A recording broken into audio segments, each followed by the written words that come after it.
So you guys ended up beating Maryville 26-13. Now you're going off to play Crown Point. Now earlier during the season, you guys beat Crown Point 40-28. Now you're playing at Crown Point for the section championship. The Crown Point game, one of the biggest things,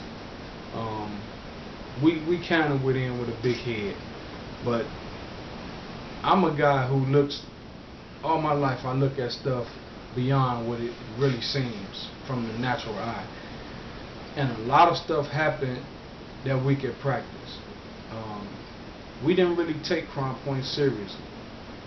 We went into that week, we had a great practice, but it was too much playing. I mean, we played, we had beat these guys 40-20 in the regular season. So we thought it was going to be an easy game. And it should have been an easy game. I can remember on a bus ride going to Crown Point, a lot of the underclassmen were doing a lot of joking and playing and laughing. And the upperclassmen took control of the bus and had to calm everybody down. And now that I'm older, I can see the mistakes that we made. Playing in practice, all the playing on the bus, the thinking that, we're going to the dome. It started us off wrong. And now that I coach, when I play in big games, I tell my kids that same story. Look, my senior year we had a chance to win state, to do something big, and we set on it. We didn't keep our heads in the game, basically.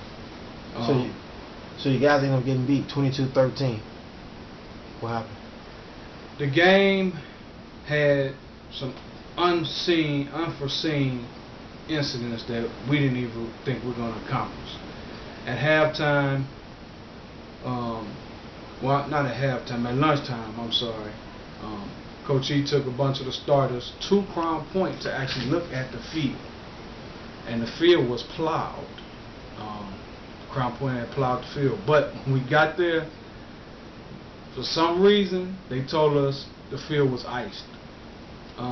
A later source told us that Crown Point turned on the sprinklers and they froze the field to try to get an advantage.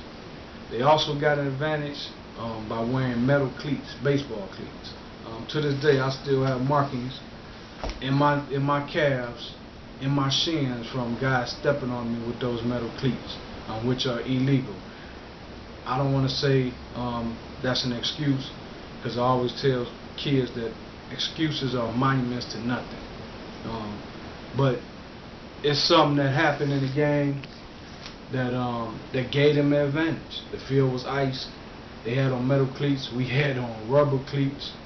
And we had no traction, no grip whatsoever. And there was evidence, the kickoff, when they kicked the ball out to us, our return guy, which was a junior, Royce Robeson, who ran for 1,000 yards that year, he picked up the ball and he was like Disney on ice. He couldn't get any traction, and he got hit for a loss inside the 10 on the opening drive. So on the opening drive, we were in deep territory, and it started off bad. We took the lead early. They came back and tied it and took the lead. In the last series offense, we had a chance to come back, and for some reason we ran, most East Chicago guys back in the 90s know 226 power like the back of their hand. For some reason, Coach David Gowski started calling the plays and called power 3 straight times. I can remember because I was on the opposite side, and as I got older, I started looking at things saying, okay, why was power called 3 straight times on 3rd and 5? And then on 4th and 6, Martell France was took out of the game. A lot of people don't know this. Royce Robeson was inserted in the game on 4th and 5. So stuff's starting to get a little fishy. When you get older, you look at it. And he was actually hit for a 3 or 4 yard loss. It didn't hit me, so I got on the sideline that we were going to lose for the first time, and our season was over with. and I start to feel, a little down. I start feeling a little bad, and it really didn't hit me till I looked up at the clock and saw it was under 12 seconds, and Crown Point had the ball, and they started the victory formation, and I knew right then and there our season was coming to an end, a historic season. But I thank God that we had an opportunity to play and do what we did that year. When the clock hit 0, I couldn't believe it. I'm walking on the field to shake hands, and I'm actually telling myself, and I'm saying, like, okay, there's got to be some reason we could put some more time on the clock. I saw a lot of guys cry for the first time after that loss, because it was the biggest game of my career, and for us to be the top team and get knocked off like that was really heartbreaking.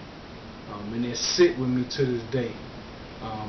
But some of the sidebars, a lot of people say, just make an implication. A lot of people talk about the game was thrown. Because the head coach at the time was Dave Vigowski, who eventually went over to Crown Point. And a lot of stuff people putting in factors of why was he calling the plays that last series? Why would you take out the best player on the team and put in an underclassman who was good, I might add, but you don't do that. And me being a coach, that makes you wonder.